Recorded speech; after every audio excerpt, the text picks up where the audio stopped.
I need to tell you about 7 mistakes sitting in my own backyard right now. Not hypothetical mistakes. Not mistakes I read about in a book. Plants I put in the ground myself, with my own 2 hands, after 25 years of doing this professionally, and I am still paying for every single one of them every August when the heat hits and the regret sets back in. I am not making this video to sell you anything, and I am not making it to make myself look like the expert who never gets it wrong. I am making it because I watched people, real people in this community, make the exact same mistakes I made, spend the exact same money I spent, and feel the exact same frustration I felt standing in front of a bed that should have been thriving. So today I am walking you through 7 perennials that looked perfect in the nursery pot, that I planted with total confidence, and that by August of the following year had me wishing I had spent that money on literally anything else. Some of these will surprise you. Number 4 is the one that fooled me the hardest because everything about it looked like success right up until the moment it did not.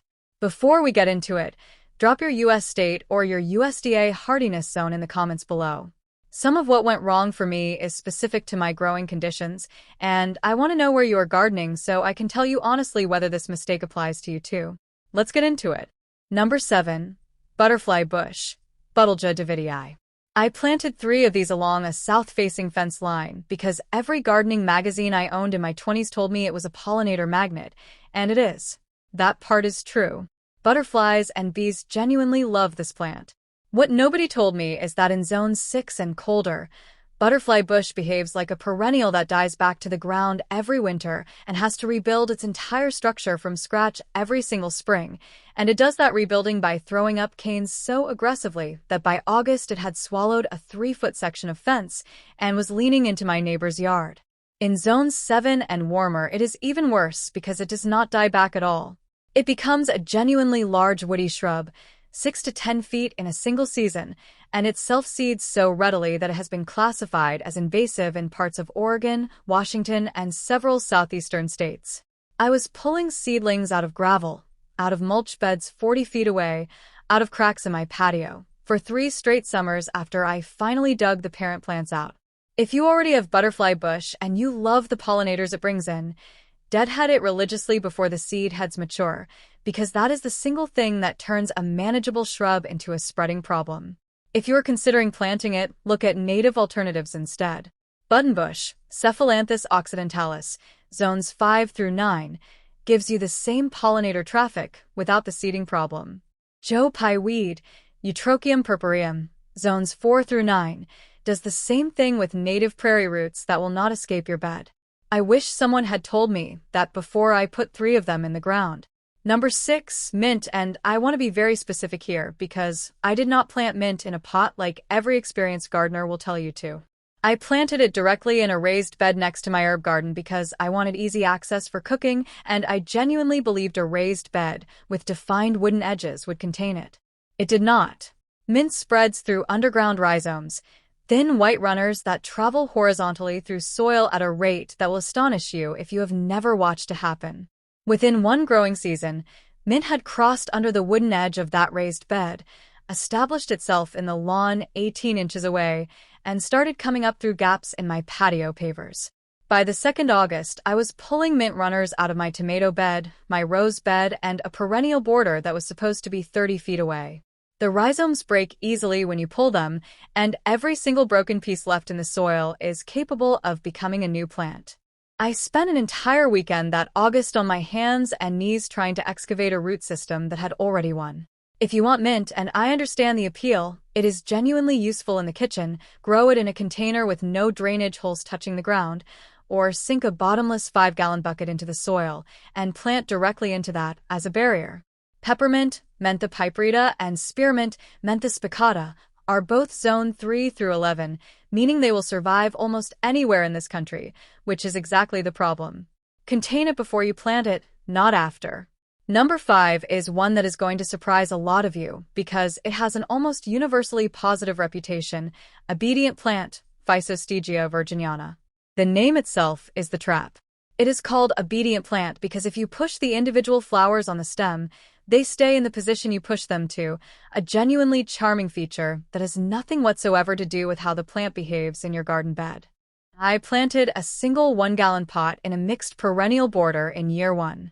By August of year 2, it had produced a colony roughly 4 feet across through aggressive underground rhizomes, and it was actively pushing out my coneflowers and my black-eyed Susans, both plants I had specifically chosen and paid more for.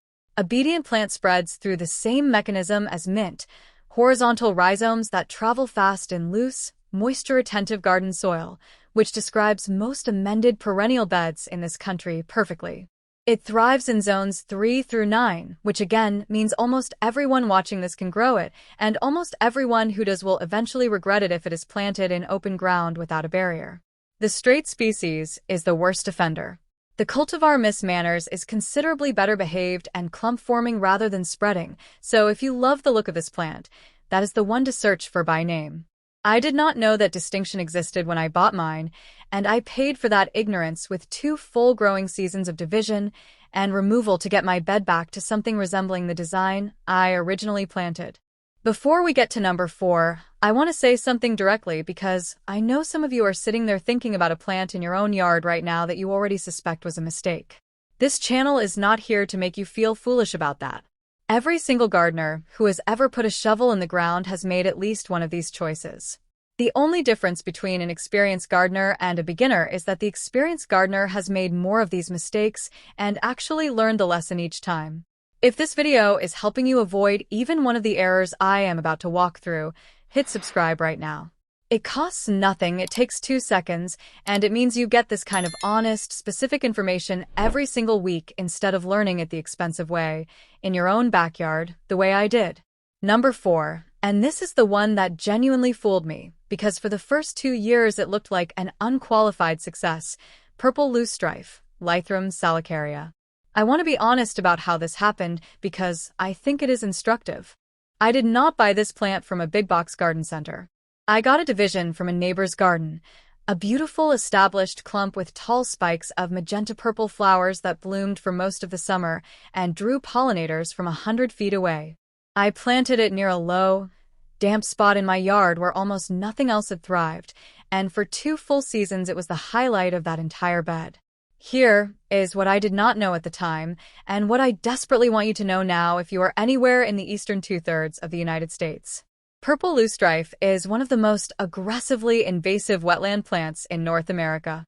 It is illegal to sell, transport, or plant in a significant number of states, including New York, Michigan, Ohio, Pennsylvania, and Wisconsin, among others, and for good reason.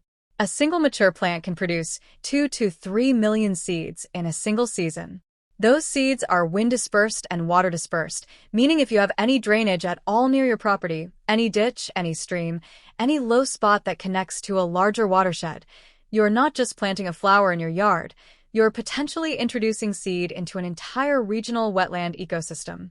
By the 3rd August, I had volunteer seedlings appearing not just in my own yard but in a drainage ditch 2 properties away, and when I finally understood what I was looking at, I spent an entire fall digging out root systems, bagging every piece of plant material, and reporting the infestation to my county extension office because that is genuinely the responsible thing to do once you understand what this plant is capable of. If you have this plant in your garden right now, please look up your state's specific removal guidance, because in many states there are correct protocols for disposal that prevent further spread. If you want that tall purple spike look in a wet area, blue vervain Verbena hostata, zones 3 through 8, is a native alternative that gives you a similar vertical presence without threatening the ecosystem around you. Number 3. Bamboo, and specifically running bamboo, which I want to distinguish clearly from clumping bamboo, because the difference between these 2 categories is the entire lesson here. I planted golden bamboo, Philostachys aurea, as a privacy screen along one side of my property, and I chose it specifically because it grows fast, which is exactly the quality that should have made me suspicious. Running bamboo spreads through rhizomes exactly like mint, but on a scale that is genuinely difficult to comprehend until you have experienced it. Those rhizomes can travel 20, 30, in some documented cases 50 feet or more from the parent planting, and they grow with enough force to crack through landscape fabric, through thin concrete, through the foundation of a shed. By August of the 2nd year, I had bamboo shoots emerging in a garden bed on the opposite side of my house, a good 60 feet from where I had planted it. I had shoots coming up through my lawn that I was mowing over weekly just to keep the yard looking maintained. Golden bamboo is winter hardy to roughly zone 6, and once established, complete eradication typically requires either a rhizome barrier installed to a depth of 30 inches with an above-ground lip, professional excavation, or years of persistent cutting to eventually starve the root system. I chose the third option because it was the cheapest, and it took me 4 years of cutting every visible shoot the moment it emerged before the spread genuinely stopped. If you want a look of bamboo for privacy, clumping bamboo, genus Fargesia, spreads slowly and predictably from a central clump rather than sending rhizomes traveling across your property, and several cultivars are hardy into zone 5. Know which category you are buying before you plant a single piece, because this is a mistake that costs years, not seasons, to correct. Number 2. And this one is a genuine confession because I am a professional and I still made this exact mistake. English ivy, heterohelix, planted as ground cover under a mature oak tree where grass would not grow. This is one of the most common landscaping choices in the entire country, and I understood exactly why when I planted it. It is evergreen, it tolerates deep shade, it fills in fast, and for the first 2 years it did precisely what I wanted, transformed a bare, eroding patch of ground into a lush green carpet. Here is what happened by year 3, and this is the part almost nobody warns you about. English ivy does not stay a ground cover. Once it reaches a vertical surface, a tree trunk, a fence, the side of your house, it transitions into a climbing growth habit, and the aerial rootlets it uses to climb are strong enough to work their way into mortar joints, under siding, and into the bark of the tree it is climbing. By that 3rd August, ivy had climbed 15 feet up the trunk of the oak tree I had planted it under, and it was doing genuine damage, adding weight to branches, trapping moisture against the bark that promotes rot and insect entry, and in a mature specimen, ivy can eventually contribute to a tree's decline or even structural failure in a storm. Removing established ivy from a tree trunk without damaging the bark underneath is slow, careful work, cutting the vines at the base first, letting the upper growth die and dry out before attempting removal, never simply pulling a live vine off bark. On the ground, ivy is equally aggressive, rooting at every node where a stem touches soil, and it is now classified as invasive in numerous states including Oregon and Washington, where it has escaped cultivation and is smothering native forest understory. If you want evergreen shade ground cover, look at Pachysandra terminalis for zones 4 through 8 or, for a genuinely native option, wild ginger, Asarum canadense, zones 4 through 8, which stays low, spreads slowly, and never threatens the tree it is planted beneath. Number 1, and I promised you this was the most counterintuitive one on the list, and I mean that because it is not an aggressive spreader, it is not invasive, and most of you have probably never heard a single warning about it in your life. Gooseneck loosestrife, Lysomachia clethroides. I want to be careful here to distinguish this plant from purple loosestrife, which we already covered. Different genus entirely, no legal restrictions, sold openly at nurseries across the country, and it produces one of the most striking flower displays available in a perennial garden, curved white flower spikes that genuinely do resemble a gaggle of goosenecks, all curving in the same direction, blooming for weeks in mid to late summer. I planted a single division in a mixed border in full sun with good soil, exactly the conditions the plant tag recommended, and for 1 full season it was stunning. Here is what the plant tag did not tell me. Gooseneck loosestrife spreads through aggressive rhizomes in good garden soil, and unlike some of the other spreaders on this list, it does this quietly, below the surface, with almost no visible warning sign until the colony has already tripled in size. By the August of year 2, what had been a single elegant clump had become a solid mass 6 feet across, and it had grown directly through the crown of an established peony I had been growing for 4 years, effectively strangling the peony's root system from underneath before I even noticed what was happening. This is the plant I regret the most, specifically because it is so rarely discussed as a problem plant, and because the damage happens entirely out of sight until it is already severe. Gooseneck loosestrife is hardy zones 3 through 9, meaning nearly everyone watching this could grow it successfully, and the only way to keep it from consuming a mixed border is aggressive containment from the very first day you plant it, a sunken barrier at minimum 18 inches deep, or better, confine it entirely to a large container where its spread has nowhere to go.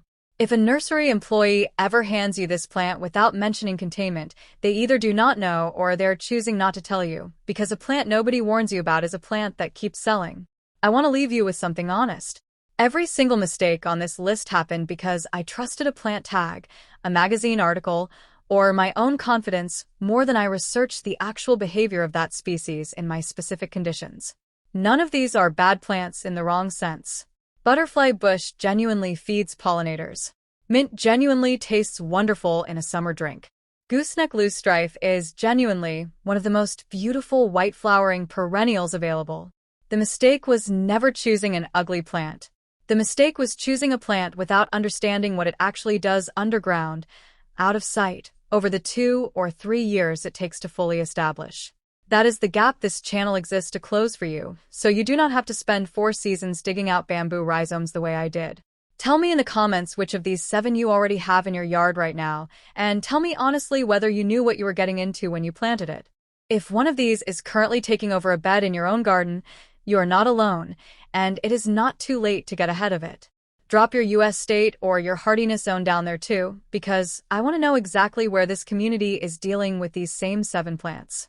And if you know someone who is about to plant one of these without knowing what is coming, send them this video today before they put it in the ground, not after. I am Hope. Take care of that garden and learn from mine.